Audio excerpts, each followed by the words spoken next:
queria de imediato passar para o primeiro debatedor, o Marcelo Reicher.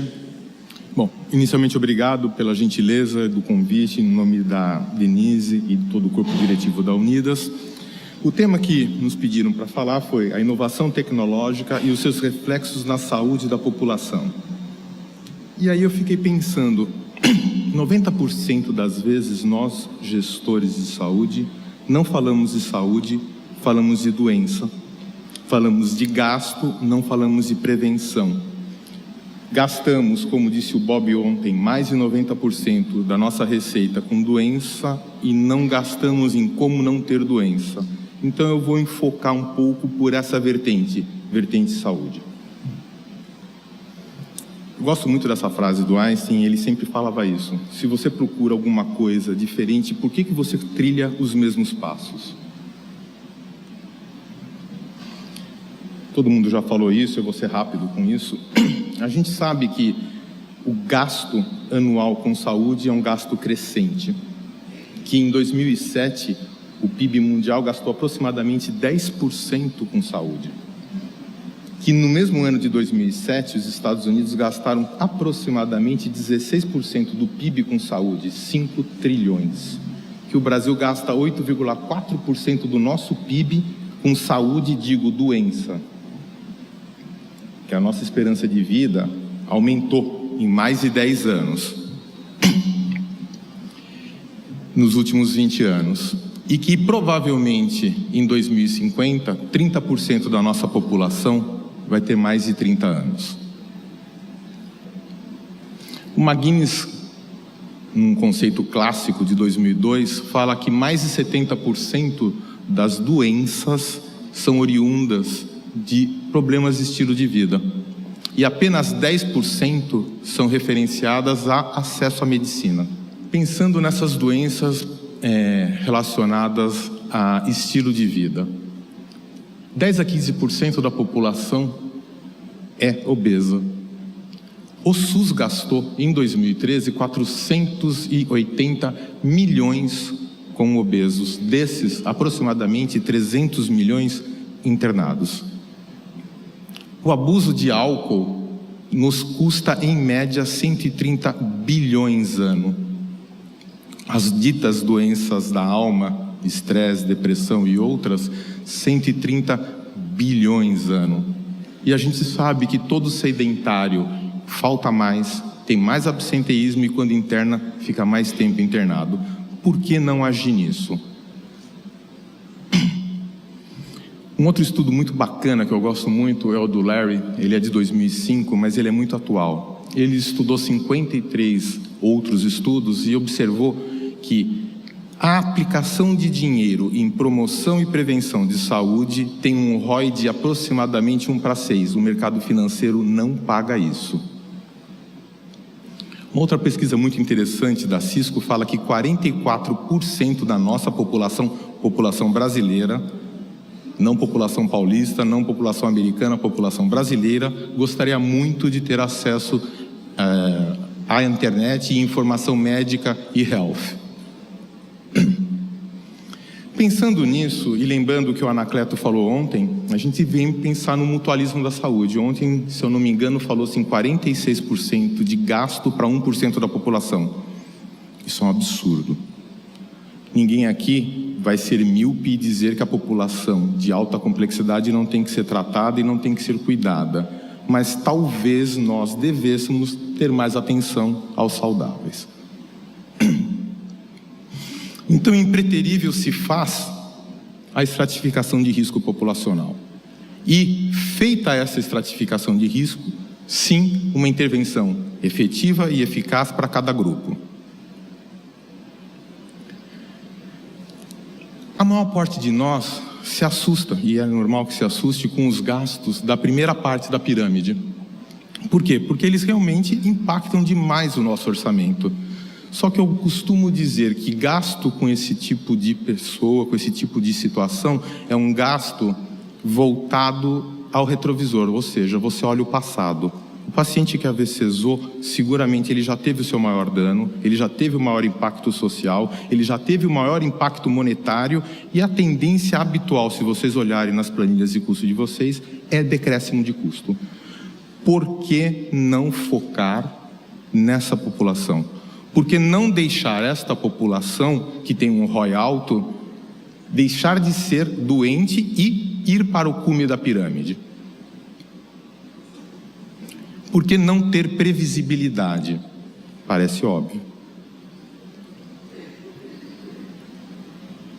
Como a doutora Angélica falou, a inovação tecnológica na medicina, ela é infinita.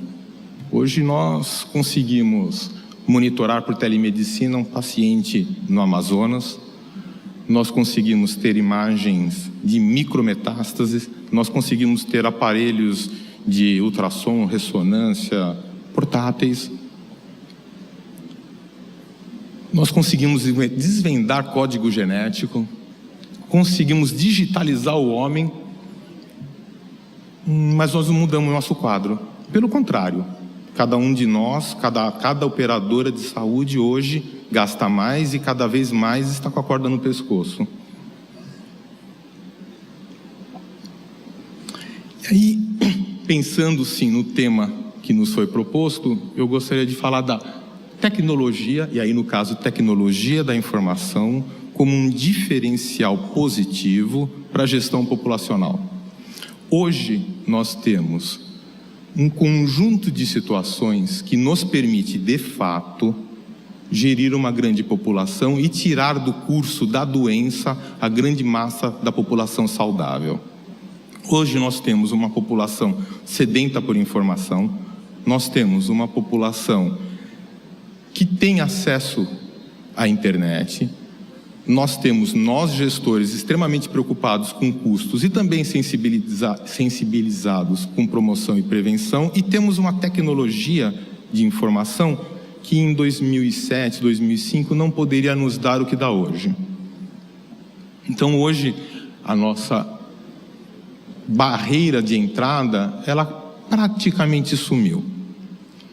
Então nós temos hoje sim ferramentas poderosas para a gestão de saúde populacional, uma nova era em que você enxerga o indivíduo com o seu problema e muda o curso do problema do indivíduo de forma que aquele carro que estava em alta velocidade não bata no poste. Para vocês terem uma ideia, Extremadura, agora em 2004, que tem 1.100.000 habitantes, vai implantar um sistema em que todos os pacientes vão estar interligados. E isso vai fazer com que o gestor de saúde consiga determinar aonde alocar corretamente os custos, quais são as minhas estratégias, quais são as nossas estratégias de saúde para que eu possa evitar doença. Então o nosso foco vai começar sim a mudar de doença para a saúde. Existe uma pesquisa interessante que fala que 75% da população gostaria de ter um prontuário eletrônico disponível na internet. E que eu não consigo enxergar, e eu não lembro do número de cabeça, mas algo em torno de 70% dessa população trocaria de médico se ele tivesse esse tipo de acesso. Ele deixaria o médico de origem para ir para um médico que tem acesso à internet e que tem um prontuário eletrônico completo. Isso proporcionaria redução de custos globais, segurança clínica, economia de tempo para o paciente, cliente, e uma saúde mais ágil. A Price fala que esses sistemas de tecnologia têm que ter 3 grandes alicerces. Um deles, mobile health, ou seja, todo mundo aqui tem um celular, boa parte de nós tem um celular com tecnologia mobile.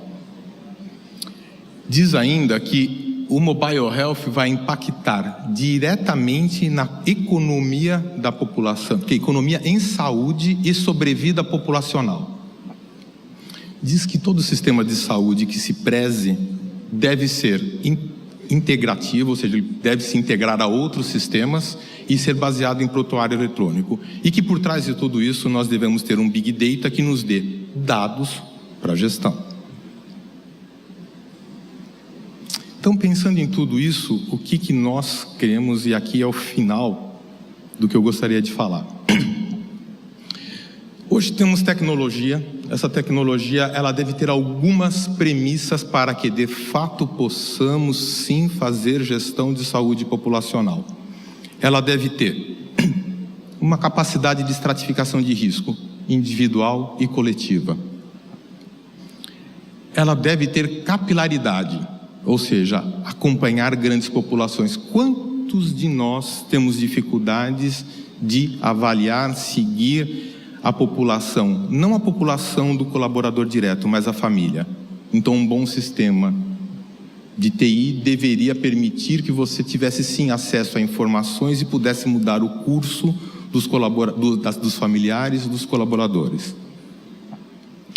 O foco deve mudar. O foco não deve ser mais hospital e consultório, e sim individual. É um foco que eu gosto de dizer que é aparente, porque na realidade a operadora, quando ela dá essa individualidade, ela tem a noção do coletivo. Toda e qualquer informação que venha por esse sistema deve dar para o usuário final, para o cliente, para o paciente, a possibilidade de tirar dúvidas just in time. Então deve sim existir uma equipe multiprofissional por trás disso, facilmente acessível para que ele tenha dúvidas. Uma vez que você estratificou o risco, você fez uma estratégia de saúde, ele tem uma dúvida e você não tira essa dúvida, você desacredita o sistema. Hoje em dia custa menos do que centavos, não existe por que você não usar para as populações-alvo a via de SMS interativa como uma forma de gestão de saúde. Esse modelo todo, ele vai acabar culminando com um grande depositório de informações do paciente, obviamente ele vai se fidelizar. Paciente fidelizado, informação, gestão. Obviamente é desejável, é interessante que esse sistema converse com o médico gestor. Médico gestor da empresa, médico gestor da operadora e o próprio clínico que o acompanha no seu consultório. Ele deve ter perpetuabilidade e cambiabilidade. O que é isso? Qualquer sistema de tecnologia da informação que se propõe a ter dados do paciente deve unitarizar esse dado, ou seja, hoje, por hipótese, o cliente trabalha na empresa A. Se daqui 20 dias ele for para a empresa B, todos esses dados têm que ser migráveis, porque senão você perde toda a informação de saúde. Mais ainda, o sistema ele tem que ser um instrumento para manter saudável quem é saudável, 50% da população, e estabilizar os portadores de doenças crônicas.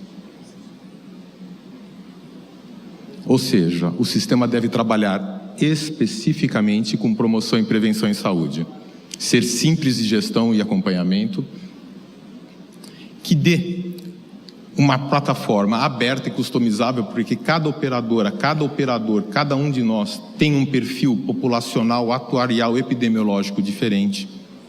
E pensando nisso, ele deve ser georreferenciado, facilmente implantável, com mobile health e com um custo muito baixo, porque ninguém aqui tem uma população pequena. Então não podemos falar em grandes valores per capita, porque senão isso inviabiliza. Seria mais uma tecnologia que vai impactar negativamente a nossa cadeia produtiva. E por fim, essa tecnologia de nada serviria se ela não desse para o gestor algumas informações preciosas. O perfil atuarial, no modelo que a ANS nos pede, o perfil epidemiológico, a distribuição geográfica desse perfil epidemiológico, a utilização de medicamentos, as possíveis descompensações clínicas e dados de adesão da plataforma. Se nós tivermos, enquanto gestores, todos esses dados, sim, não será difícil para nós começarmos a pensar no modelo de gestão de fato que evite o paciente bater o carro no poste e que nos dê dinheiro para podermos sim pagar as novas tecnologias, os novos medicamentos e os avanços inerentes à medicina que são sim muito desejáveis, mas infelizmente caros. Obrigado.